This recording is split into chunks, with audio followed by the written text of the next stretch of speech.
Every year, the chief executives and senior management of the food industry gather for a conference, and this year's their conference was in New York. It's the 53rd time that this event has taken place, and the Store's editor Ken Schept was there during the course of the 2.5 days, mixing and talking with the leaders and opinion formers of the food retailers and manufacturers. Ken, what was the tone of this event, given the fact that the title of it was Turbulent Times? Right, David. Well, correct. The title was Turbulent Times, but the feeling really was not that turbulent at the Waldorf Astoria. I will say that I was impressed both by the numbers of people that had come from all parts of the world, and also the level, the high rank of executives that were represented. And I think that while everyone suggested that retailing is tough, or it's tough for all aspects of retailing, perhaps for food retailing, perhaps food retailing is doing somewhat better, because after all, people do have to eat. So what were the key themes that emerged during the course of the days? Well, there were a number of key themes. They sort of teased turbulent times into various strategies or approaches that both retailers and manufacturers would be well advised to follow in these turbulent times. It was suggested that they need to be fast. Speed was one of the factors. Agility was another factor. And it was really all about being as effective as one can as an executive and as a company. But I think that the real theme was sort of the subtext that was not explicitly expressed. And that was really about responsibility, about being responsible as a large global organization. The fact is that food retailing is probably, it was suggested, something over a $2 trillion business worldwide. And some estimates put the percent of global GDP at 3.5%. So what the companies represented in that room do truly affects the lives of everyone on the planet. And they understood that. So how were those, in a sense, global themes translated into issues of relevance, in particular to the food industry? Interesting. There are a number of different themes that could be teased out of that. Supply chain responsibility, food safety, sustainability, food spoilage. It was suggested that, for example, 60% of the food in Africa spoils before people eat it. Those are some of the topics, and those are some of the statistics that signified the problems and the magnitude of the problems. Now, different speakers focused on different parts of those, or on different areas. So, for example, the CEO of Waitrose, the UK food merchant, talked about this is just the sustainability of the oceans and the depletion of fish. He described it certainly in a sort of an enlightened self-interest way, meaning no fish, no food, no customers. But he really spoke with a sense of passion and attempted to enlist everyone in the audience to work towards the sustainability of sea life. So is fish the new timber?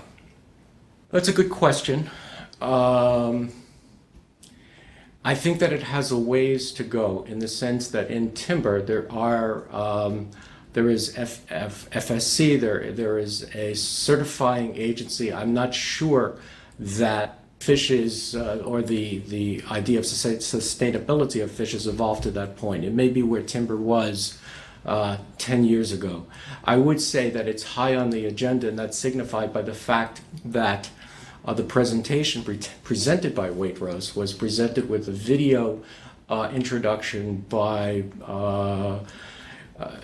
His Royal Highness Prince Charles, because this is an important issue for him. And in fact, he sort of promised that at next year's conference he would be present. He challenged members of the audience to take steps in the next 12 months and to return with accomplishments that they could report on in London 12 months away. Another report, for example, in terms of the different kinds of the way these different issues were handled by different presenters. Two CEOs from South African food merchants, Garrick Ackerman, the chairman of the event itself and the chair of Pick and Pay in South Africa, talked about how their organizations make a specific effort to source their produce locally in order to support local communities, and how in the cases of both of their organizations, they also work very hard to promote Black Africans into senior management positions at their companies. Lee Scott, the former CEO and the chair of Walmart, spoke in great detail about the importance of taking responsibility in global sourcing, and he also talked extensively about the need to provide universal health care, which is a major topic of conversation in the United States. It's an area that Walmart had been criticized for, and in fact, Walmart has turned that issue around from being a focus of criticism towards the company to the company now taking a leadership position in remediating the problem. We've heard all sorts of stories in the past from people close to Lee Scott about how Hurricane Katrina was a real catalyst in the change of focus of Walmart in terms of the environment. Did you get a sense from Lee as to what was it about Katrina that really spurred him and catalyzed the organization? He did reference Katrina, and I think what Walmart and others, but specifically Walmart, learned from Katrina was the level of devastation and human pain. And they realized that in some sense, a company of that scale was in a way better organized and more equipped to respond quickly than, in that case, the United States government. And from that, I think they derived two lessons. One, that they are so close to those communities, they do have a corporate responsibility to the people that they serve. And second, that the flip side of that corporate responsibility, of that sense of corporate responsibility, is a commercial opportunity. And I think they took that, I think they acted on it, and I think that their presence, their commercial presence in New Orleans has proven the success of that approach. And I think that they've adopted that mentality throughout Walmart, specifically in its very, very dedicated approach now to moving sustainability into everything it does and throughout its supply chain.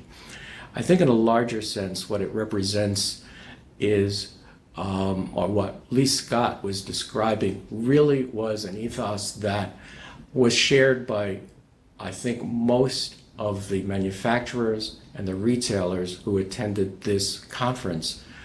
When you think about it, a lot of these retailers who are global today and who have places in nations throughout the world began as family businesses, often one mom and pop store someplace in some small town in America, in Europe, in Asia, someplace in the world.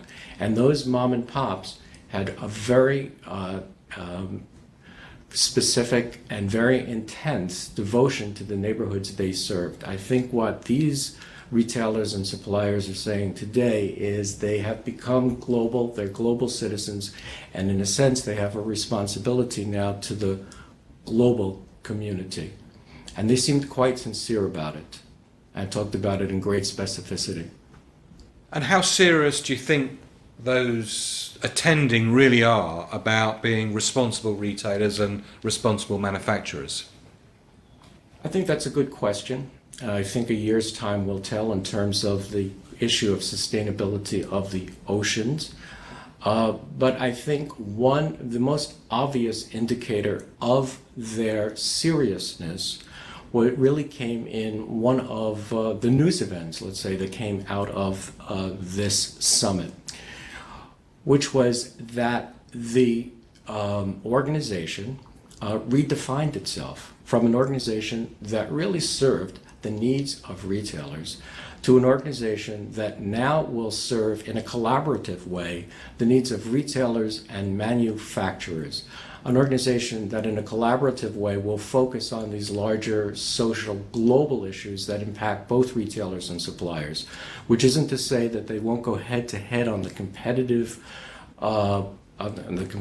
aspects of the business, that they won't fight furiously for market share, but they will collaborate. And in fact, they've identified two people to chair this new organization, A.G. Lafley from Procter & Gamble and Pierre Beckers from Delahayes, the French hypermarket. The next food summit actually will take place in London next spring, and it will be under the auspices of this new organization, which is appropriate or aptly called the Consumer Goods Forum. Well, Ken, we look forward to hearing from you after that meeting of this newly formed organisation next year, and perhaps maybe even an interview with Prince Charles. Ken Schept from New York, thanks very much indeed. Thank you, David.